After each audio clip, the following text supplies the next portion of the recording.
I'm Carly Abbott, and I'm running for one of 2 open seats on the East Hempfield Board of Supervisors. My friend Darren Landis is running for the other seat alongside me. A little bit about me before I discuss what's so important about this election. I grew up on a working farm in Chester County, near the border of Lancaster County. My parents had several priorities raising us. One was education, the other was involving us in the family business. We didn't even get to peek at what Santa had brought us on Christmas morning until the barn had been done and the horses had been fed. We lived in a very rural area, and another part of our family work was being involved in our township government. My father was township supervisor in Highland Township for over 30 years, while my mother served on the planning commission. I have memories of being very small and going to the voting booth with my mother to cast a vote for my dad.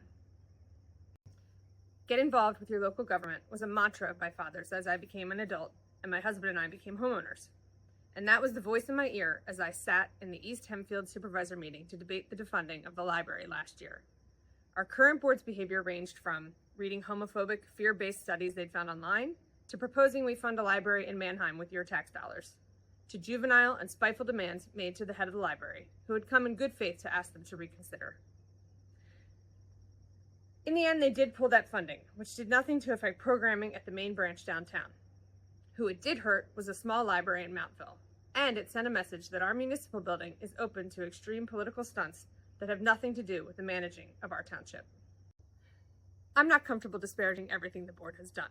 I have attended much more routine meetings since, and I'm often impressed with the board when they remain focused on the tasks pertinent to the township. There's a joy in seeing our new officers sworn in and others given their due upon retirement. There's careful consideration given to traffic patterns and construction projects. Citizens that come in with a zoning issue are given respect and help in figuring out the problem. There's clear pride in our parks and the board's role in creating and maintaining them. However, there's always the underlying feeling that it can turn. At a routine meeting, a supervisor took 3 minutes of public commentary time to thank and praise President Trump and the federal government for their actions since January, being especially grateful for, his words, sending dangerous criminals back where they came from. In fact, the board has passed a resolution that addressed the township's sanctuary status, which in my opinion was a waste of time, insulted our police officers and the excellent job they do, and showed this board's true feelings about our immigrant neighbors.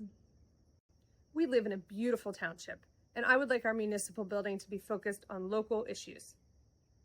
But other big issues are still coming down the pike. This board will have a say in whether ICE gets to train officers from the East Hempfield Police Department. This board will once again debate funding our library.